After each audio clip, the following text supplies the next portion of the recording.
Merhaba sevgili dostlar. Yeni bölümden selamlar.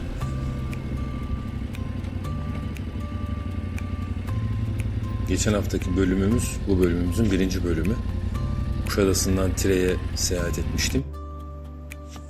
Burada mola verip birinci bölümü bitirmiştim. Şimdi ikinci bölüm sizlerin huzurunda.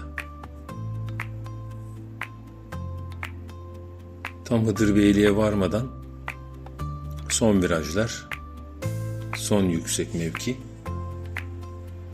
Buradan bir drone çekimi aldım. Size de ortamı göstermek adına. Bu dağlardan geldik, indik, Tire'den çıktık. Çok güzel doğa, muhteşem ortam. Artık doğadan şehre inişe geçiyoruz. Biraz modumu düşürüyor ama yeni turlarda tekrar motive oluruz. Burası Hıdırbeyli'ye çok yakın bir nokta.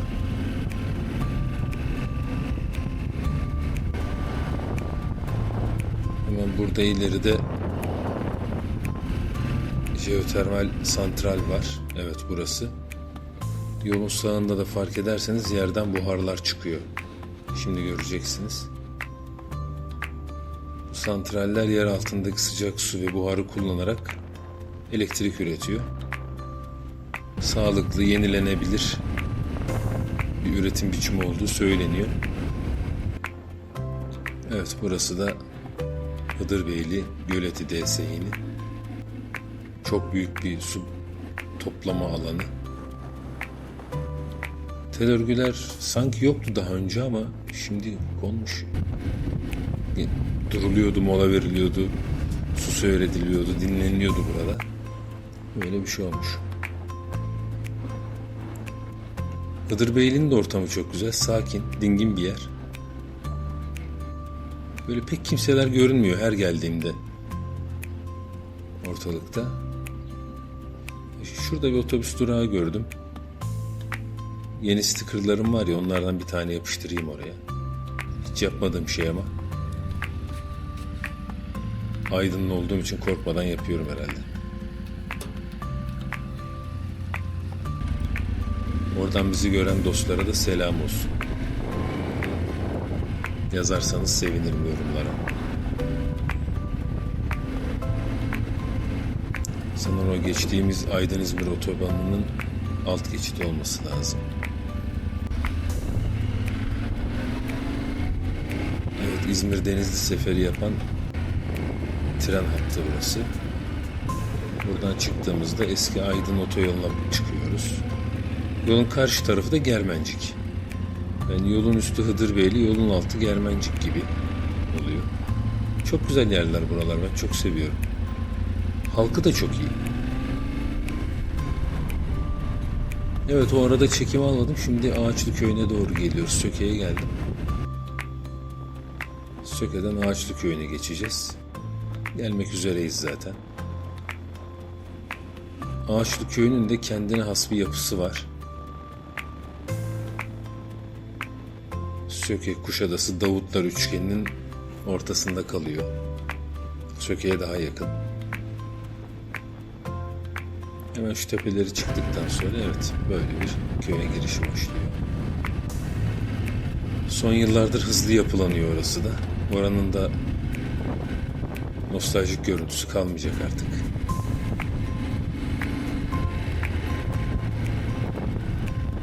Burada en güzel yapılacak şey zeytinyağı almak, bazlama almak ve gözleme almak ve zeytin almak. Bu 4 ürünün en iyisini buradan alırsınız. Bu konuda müthiş bir yer. Buradan devam edip direkt indiğimizde yolun devamında Davutlara gideceğiz. Milli Park Güzelçamlı, o güzergaha inmiş oluyoruz. Çok keyifli yollar, çok keyifli rotalar burası. Çok motorcuyla karşılaşıyorum ben buralarda, dışarıdan gelmişler. Hatta geçen gün birileri Ağaçlı Köyü'nün girişine kamp yapıyorlardı, 2 motorcu, bir çift. Yabancılardı. Çok mutlulardı. Evet, Davutların merkezi burası. Eskiden azami şartlarda tüm ihtiyacını ihtiyacınızı görebiliyordunuz. Artık şimdi neredeyse bir Kuşadası olmaya yakın. Keyifli bir yaşam sürülecek bir yer burası. Aynı şekilde Güzelçamlı da öyle. Kıymetli ve güzel yerler. Sahili, denizi, havası, ortamı bol ve güzel olan bir yer. Bir yanınız orman, bir yanınız alabildiğine sahil, deniz. Evet, Güzelçamlı Davutlar arasında Sevgi plajına inen bir yol var. Buradan bir Sevgi plajına da iniyorum. Ondan sonra oradan yoluma tekrar devam edeceğim. Dönüşe geçeceğim.